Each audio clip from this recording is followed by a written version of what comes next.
your attention. And let's one more time hear for our sponsors. Please, a gratitude applause. Shri Raman Tyagarajan, co-founder and CEO Aavas.com. Mantra, founder M&M Talkies. Yeah, absolutely. Neeti Sansare, founder Odd Story. Sunil Kumaran, COO Big FM, a very warm welcome. Sunil Khanna, founder Songdew.com. And ladies and gentlemen, to moderate this session, we have founder, CEO and editor-in-chief, Mr. Anil N.M. Wanwari to take this forward. Let's welcome with your energetic applause. Thank you. We know there's a lot of potential in audio, whether it's audiobooks, whether it's podcasting. I didn't mention audiobooks earlier, but they're brilliant to listen to.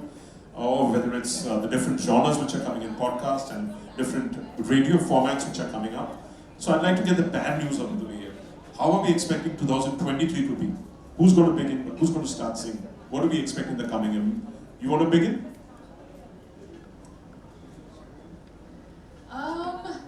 So I literally read an article today, first thing in the morning. And sorry to burst everyone's bubble or poo-poo the party, but so great that I started with poo-poo. But I will say one thing is that I think 2020 saw this the pandemic saw a huge explosion of like podcasts. And I think one of the things that was there in this article was saying that from 2020 to 2022, there's been a massive drop in the number of new podcasts launched, which I think is a given, but I think the trends around what that means is that there may be a sort of slowdown in listenerships compared to what we were seeing in 2020, and that are we going to see new shows? Are people going to be more inclined to listen to regular shows that are releasing daily and weekly versus seasonally? So there's a lot of questions up in the air. And can I predict the future? Absolutely not. So yes, I leave that to soothsayers and so on. So I would share some insight from music perspective where we are running this portal to support indie musicians. The data published by Spotify, indicated that 2 years back, number of creators who uploaded the music on Spotify through various labels, distributors, was around 5 million. Last year it was 8 million. So a whopping jump of 3 million creators, and next 2 years this number is going to cross 11 million. So because production, cost of production is going down, new technology, new tools are coming. I think it is just growing at a mind-boggling pace, the kind of content which is getting created. And because it is now non-linear broadcast or on-demand thing, it is no more really in the clutches of that linear thing that whatever masses want, only that content could be consumed. Here there is long tail of content creation, whether it is music, podcasts, etc. And people are consuming in a big manner. It's just that the revolution which is taking place, it is happening more, perhaps definitely on music side, it is more on the younger generations, which perhaps not many people who are decision makers in various brands, etc. They are perhaps not feeling that much, but it is very much obvious now what is happening. So I see very, very optimistic. Yes.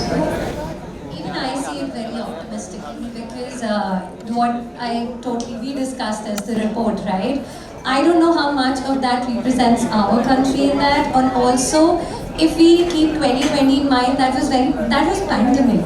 People were trying podcasting because of free apps like Anchor. They just created 1 episode, 2 episodes. They just wanted to see how it is growing.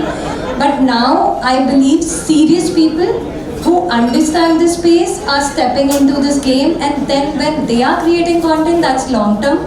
One of the reasons is because I work with a lot of creators and influencers, and I'm talking about biggies on Instagram when they are and YouTube. when they are thinking that they need to step into that space, which automatically will make it slightly more massy because others will also understand the importance of that space and they would also like to enter. So there is a book by this gentleman called Chris Zook. It says "Profit from the Core."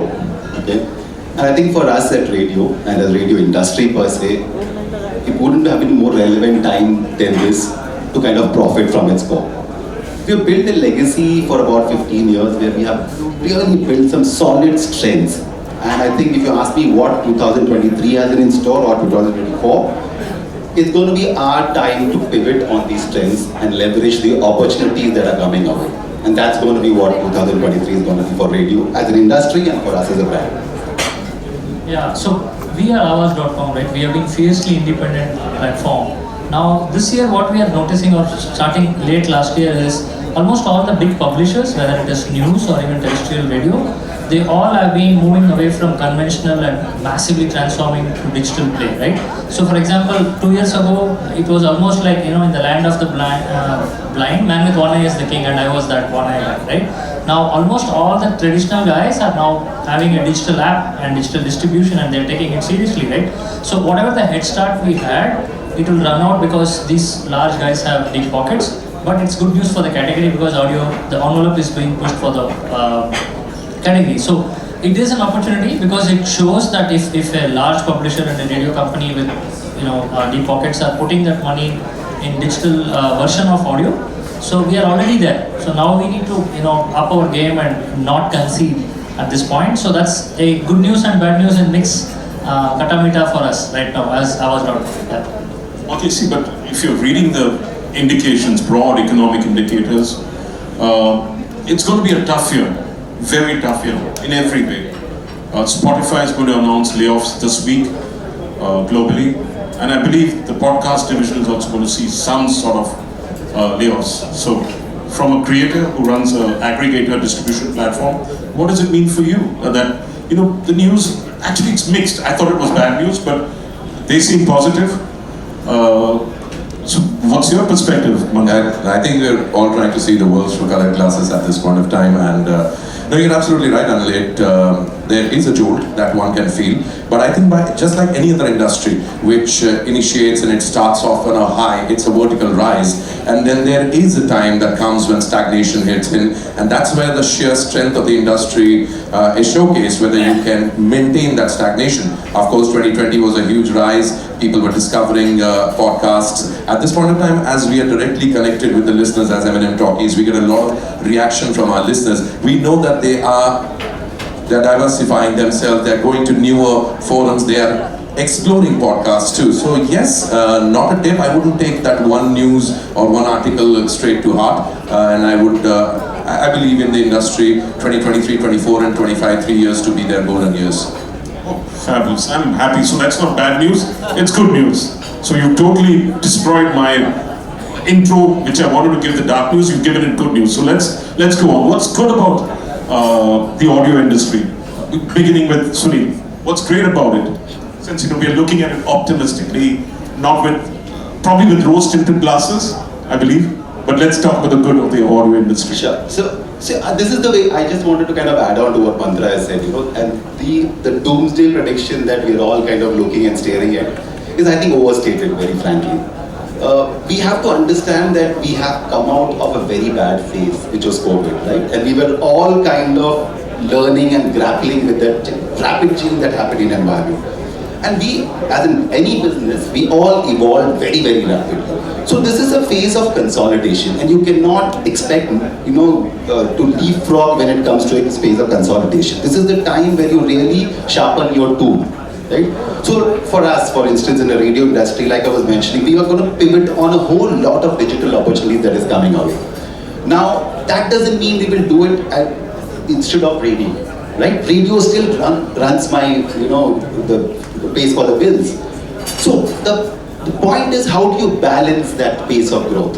Where do you kind of find the tipping point? How much do I invest my time and energy behind these newer initiatives is the call that we need to all kind of take right now. Not to worry unduly that this is all a downward slide. It's not. We have kind of built a very solid foundation when it comes to all the digital opportunities in the audio space. And I think it's now time to understand where your strengths are, what can you leverage and what should you bet on. I think that's where the phase is. But I see even radio internationally going towards layoffs, like the other sectors have come into. Well, it's Swedish radio, whichever, look at all the major radio stations, there are going to be layoffs because, there's a downturn, there's an economic compression happening. So it's not an expansion. That's exactly the point. So point is so about do we see that happening in radio? We don't see that happening here because we think we are smarter, because we think we know where to pivot and what to pivot on. Okay. So last 2 years have been extensive amount of work understanding what are the digital opportunities that we as a radio player can leverage. Okay. So if I have a strength of 100 plus jobs, now each of them are influencers which are not just radio influencers, they are micro nano influencers, right? Doesn't that open up a complete green field for me of going into influencer marketing as a space, right? I have built an expertise over the last 15 years. I know what works in audio, what doesn't, right? Doesn't that give me a huge advantage when it comes to spaces like podcast or smart speakers or whatever you say? So this is where the opportunity lies. It's about pivoting and pivoting at the right time. I think that's what the trick is, and it's not about being unduly worried that there's a doomsday happening there. I'm going to go on to Srinath. Yeah. What about same question? It's continuing with that question that there are dark clouds on the horizon. Right. And are we going to see cutbacks? Are we going to see more cautious investments? Are we going to see brands shying away from this medium? We have a lot to do to evangelize audio. Agreed. Yeah. So if you look at the short term, if you take it so close to our eyes, everything looks so bad because we don't look at it quarter on quarter at all, right? So we have, believe it or not, a 20-year horizon. That's what we are looking at. We are looking at, in the 90s when Sun TVs and Star TVs started with 3-hour programming, and today they're all like 7,000 crore revenue companies, right? So we are looking at a 20-year horizon. So anything that happens in a quarter or 6 months, I'm genuinely not concerned because mentally we are prepared for that. In fact, yes, there are so many bumps in the road when it comes to monetization. The flavor of the season changes. Some new innovations come and go, like some short videos will come and go, some new chat GPT will come and go, right? So marketing budgets will always go for that as calling as innovations. But like I said, we are looking at a very, very long term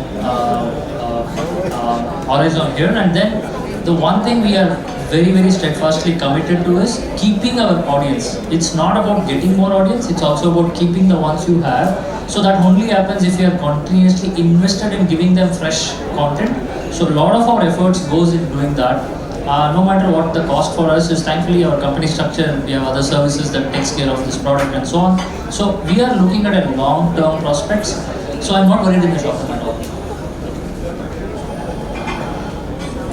So I think if we look at the industry, it is just growing, and most of the trends, when you say it is the economy is looking like going down, etc., they are perhaps more valid for matured markets, not really the trend which is just growing and is a nascent industry. Just to give you, our experience, COVID time when so many industries went down, we in our company saw 100% growth happening, revenues. And let's understand, because it's very important to understand that why is it happening. There are always two sources of revenues. One you say subscription driven and one is advertising driven.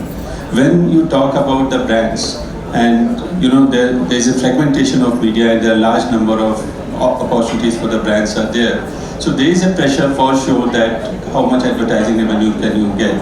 But purchasing power of youth in India is increasing, and if you can deliver content for which people are willing to pay, you have significant opportunities to tap. I can tell you from my experience on music industry, just 2 years back, it was unimaginable that ticketed events of 1,000 rupees for independent music will sell. Today, there are guys who in 2 years, they are doing 10 gigs in 10 cities, and everywhere there are 1,000 people buying 1,000 rupees ticket. So consumers are spending money, and that's a good thing that if you can create a content for which people are willing to spend money, you don't have to look at advertising revenue for sure. So, as a creator, person who creates, do you see a lot more creation happening in the coming year, or do you see controlled creation? So I have to be honest and say that like functioning not just as a creator but also as a production house. So I'm always able to see who are the kind of people who are approaching. There are more brands, more creators.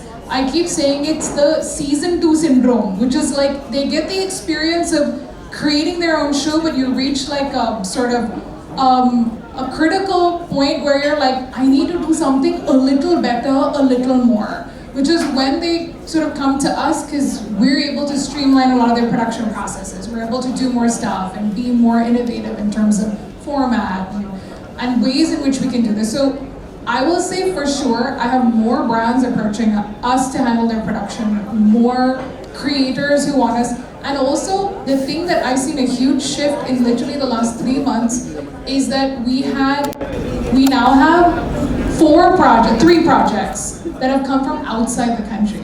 So, and these are creators that are based in Europe, that are based in the UK, that are based in the US, who are hiring into India for us to handle their production. So for me, I'm seeing that like people still want to make shows, and they're definitely, I mean, I'm at least seeing that like, it's interesting who are the kind of people who are actually looking at making shows. Yeah. Mantra, you're an aggregator, creator, distributor.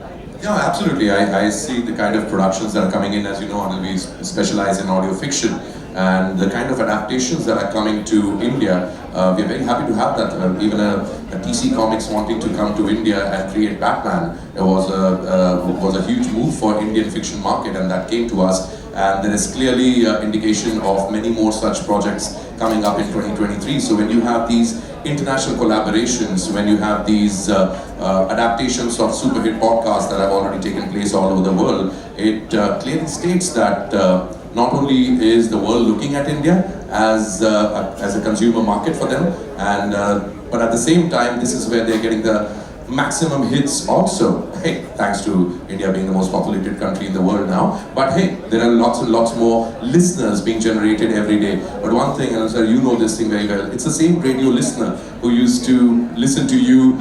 It's the same generation shift which is listening to podcasts. So the market for audio listeners will always remain. Of course, we cannot compare it to 2020. We all know that year being a very, very tough year for the entire world as far as the virus was concerned, but when it came to consumption of maybe OTT content or audio content, it skyrocketed. So you cannot compare that year to 2023. People have moved on towards better things. People have moved on towards living their life, but it's not that they have left this mode completely. They are still hooked onto the medium.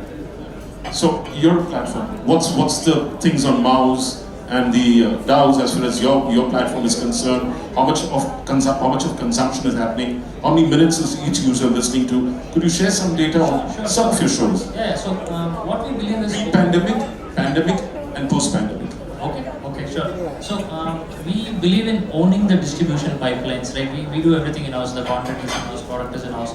So we are uniquely available in 14 different places. For example, we are available in the back of a car of an Ola Play. So if you take a Ola Play, you can find Awaaz there. We are available in Jio set-top box. We are available in that 1,000 rupees Jio's feature phone.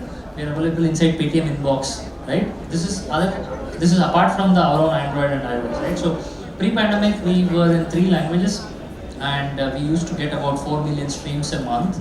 Pandemic was a good time for the content that was in the healing, mental wellness and spiritual devotional content just picked up huge. And I think also a lot of people tried podcast for the first time.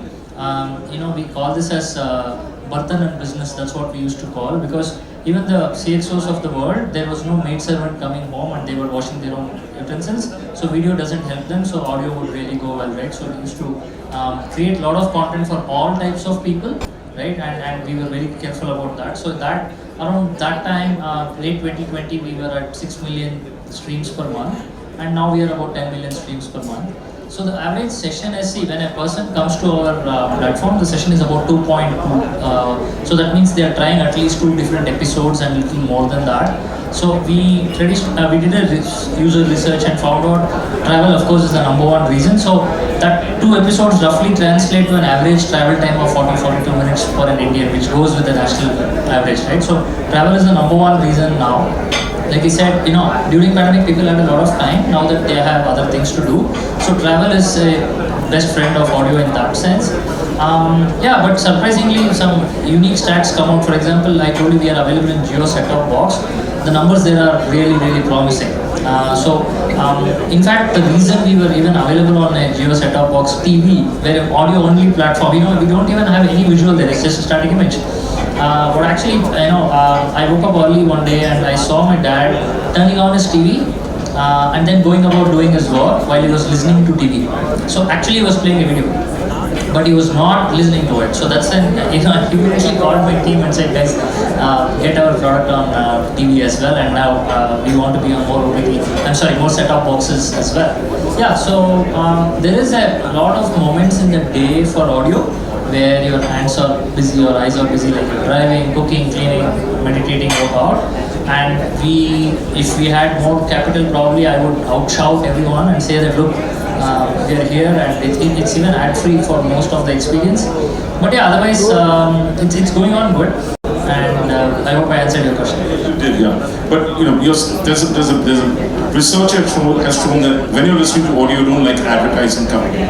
How is that problem going to be solved? How is that problem going to be solved when you're listening to podcasts, you're listening to fiction, you're listening to... Yeah, but then there is a solution to that also, as in for like podcast industry. I know it is weird, when you're listening to a spiritual podcast and this HDFC Bank suddenly comes in. That makes no sense, that is true.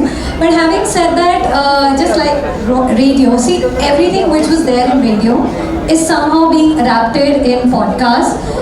There are host-read ads which are amazing because podcasts, though, they definitely build smaller communities, but they are stronger communities because it's only audio. You literally connect with your host so much that you literally feel that the host is your friend and sitting right next to you. Obviously, great content makes sense there. People like me and Mantra are brilliant there. So that is what it is, and in that case, when that is happening, when the host tells you something, like this is something which I am using, how about you? That will work. Why wouldn't it? It's just and again, it is different from basic influencers as well. Influencers have now blown up. Their communities are huge. Podcasters, they have smaller communities but closer knit communities, and that's why brands are approaching podcasts. On a slightly different note altogether, because I think the point that Sri was making was also about retention of audience, right? And we are also talking about ads interfering with the listening experience. I think the debate should always be about what is the kind of content we are putting out there. The point that you were raising, Anil, some time back about the growth of the podcast space, I think it's also driven largely about the kind of content we're putting out there. There are sporadic, really good quality content, but I think the average content on the podcast space is still a long way to go, right? So I think that's where the focus should be, and that's where you hit a critical mass, where you start having support through subscription, whereby you can then ensure that you have an ad-free listing. So it's a vicious circle in that sense. Yeah, but in the US, you have subscription radio. In India, it's never worked. That's the challenge. Indians are not willing to, if they can get something free, they're very happy. So, Sirius and all of the other platforms, they're not free, if I'm correct. So, Indians are not willing to pay. You have to get the content right. It finally boils down to content. I think if you put out a great quality content, Indians are ready to pay. I think that's what the growth cycle that every country has gone through. India will also go through the same cycle, right? There is a glut of content out there. Discoverability is a big challenge. You really need to be out there understanding and listening to what the audience want to say. So it should not be from a myopic lens of whether it's audio or video, or audio works better than video and things like that. It is about whether you really understand the pulse of the audience. And being in a radio space, we do that on an almost daily basis. And we take great pride in the fact that we really do that on a regular basis. So just to give you an example, so when the COVID phase was going on, we did a whole initiative called the Big Heart. Okay. Now, it was all about the fact people were distraught about the fact that we are socially distanced, we are not able to meet each other and things like that. And we said, why don't we step in and say that we can give you that hug through radio? right? We can be a companion medium with this. A hugely successful initiative. We did another initiative where we got Sadhguru and he spoke about how you cannot control what is happening in the environment, but you can control what is happening within you. The point I'm trying to make is you have to be extremely relevant to the audience mood state. Right? The audience was going through that mind frame at that point in time, and if you understand that, and if you stay connected, for a second. then you are Yeah, I get that. So he believes that the podcasting industry is at a very nascent stage in terms of creativity, in terms of genres, in terms of formats. I mean, you have the solo genre, you have the interview format, you have the panel discussion format that you're doing right now. You have different formats coming in. So where are we on this scale as far as content is concerned? She hasn't spoken for some time. Let us speak. I'll say one thing, which is where right now I think there's an equal measure of people who are willing to not pay. They will be like, I will listen to every ad, I don't care, I'm not going to pay 1 rupee. You also get, and my thing is that we also have to realize that to some extent our audience is varied, which is when we're talking about community building, we're talking about a lot of this. One of the things that no one now wants to be sold to. So brands are finding, which is why podcasting is so interesting, because you get to create something that aligns with a brand that doesn't have you actually selling your product directly to them. And I think that's where podcasting allows you to have far more nuanced conversation. And I also have to say I equally get the number of people or brands who have come to me like, let's have a podcast where we're talking to interesting people doing interesting things. And I'm like, no, not another one of these inspirational and motivational, oh my gosh. But I would say is that podcasting allows you, it is that little bit of room to experiment, right? Like my hope is that like brands will use this as an opportunity to do something a little different, a little out of the way. Like, why don't we try doing something that we haven't done already in another media? And so I think that's where my hope is that as a creator, brands are able to invest in like podcasts or shows or audio content or even ads within shows that are just that little bit different and that are allowing for a little more experimentation. I get that, but that's on the getting monetization in place. But what I was talking about, have we got, sorry, I keep thinking of myself still as radio and audio, but has the podcasting and the radio fraternity gone the limit in terms of formats, genres? Where are we at right now? Absolutely not.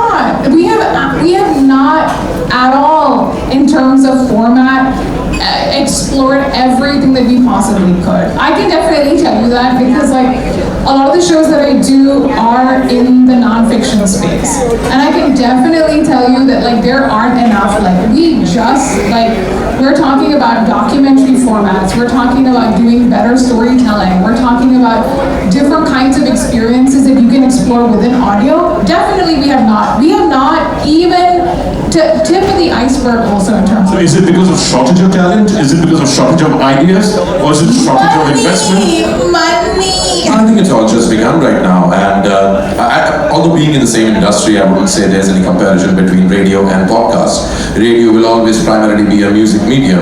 Podcast is a talk medium, and the content, which is always going to be the king, is what everybody's concentrating on. And I don't think there is any shortage of good content in podcasts within the last 3-4 years. Like talent in terms of exploring new formats, because it's brilliant. We go down to the kind of docu-fictions or the documentaries that May was talking about. Maybe the Dosa Factory, may it be maybe any of these science fiction shows or documentary shows, 13 minutes to the moon, if you listen to what BBC did with that, or the kind of docu-fiction that India is doing right now, Death, Lies and Cyanide, or many of the other features are doing tremendously well. They were released many months back, but they still feature in the top 20 podcasts of the country. Why? Because people continue to listen to that. You're absolutely right, there is much more to be done, but I'd say the kind of time that we've spent in the industry, whatever we've done till now, is sort of phenomenal, but yeah, somewhere around that. As far as fiction is concerned, we're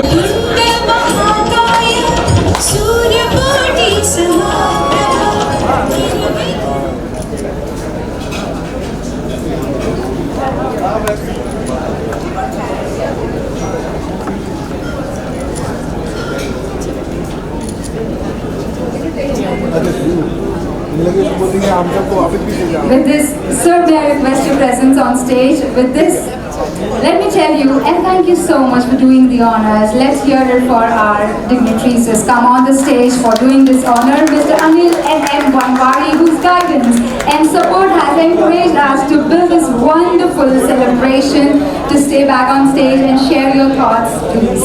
Thank you. Very good afternoon to all of you, or good evening. Thank you all for being here. The first sounds that a baby hears are a mother crooning, even before she can recognize that it's a mother. And that really calms the baby. So audio plays a very, very important role in all our lives, right from the time we are born. How many of you remember your mother, without you really knowing she's your mother or your father, humming to you? How many of you remember and crooning to you? Does everyone remember or no? I do. Can I have a show of hands? Does everyone remember Mama crooning to you? No, they don't want to show their hands anyway. Yeah? So audio plays a very important role in our lives, right from the times we are born. And as far as India goes, it should play, according to me, it should play an even bigger role, because radio is a far more reaching medium than even television. And internet, of course, is penetrating deep, and that's giving a better opportunity for audio and radio to spread. I'm glad that a bunch of young people have come up who are actually indulging in this segment. And what I mean by indulging is, it just started indulging. We have a long way to go in every department of audio. Why did we set up in the Indian Audio Summit? Because we hope to catalyze this entire sector by bringing the industry together. We believe that need to set up a platform which is by a love of radio. I love radio, I love audio, because I've been a radio jockey myself way back in the 80s, when probably some of you were in your knickers or in your shorts. So, and a sports commentator as well. So for me, radio is very, very close to my heart. And that's where Radio and Music was set up around 15 years ago. Without much support from the industry in terms of advertising dollars or spends, we've been funding it over the years. And I'm glad that we've got a new young team led by Vishal, Soumitra, Namrata, and the rest of the people who are actually exploring the potential that Radio and Music has in terms of engaging with the ecosystem. I'd like you all to applaud the team, and because they're the team who's driving it. I'm the face, but actually this is the team which is driving it. A big thank you to them, and a big thank you to the industry for participating in such big numbers, because we've chosen a different venue. Normally we choose a 5-star hotel for an event like this or for a gathering like this. But again, knowing the industry, shorter budgets, we had to choose this kind of a place. I would love to have it. Hopefully the industry will explode in terms of spends on it, maybe subscriptions, and we can have a grander reception or grander get together in the next few years. From our side, we request your support and being a participant in whatever we do. If you can spare some money to get things going, we welcome it. If you can't, at least participate and evangelize audio and radio. Audio, which includes podcasting as well as radio, and all the formats and all the genres that come under this. I won't talk a lot, beyond this, and thank you all for all being there. Hopefully, we have a great evening ahead.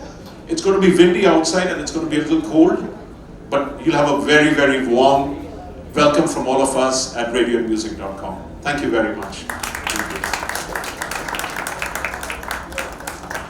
Thank you very much for that warm and wonderful welcome.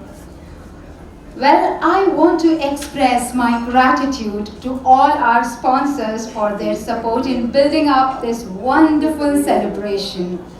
Music licensing partner Hooper.ai, gifting partner Nature for Nature Beauty. Let us have a look at an audiovisual, please.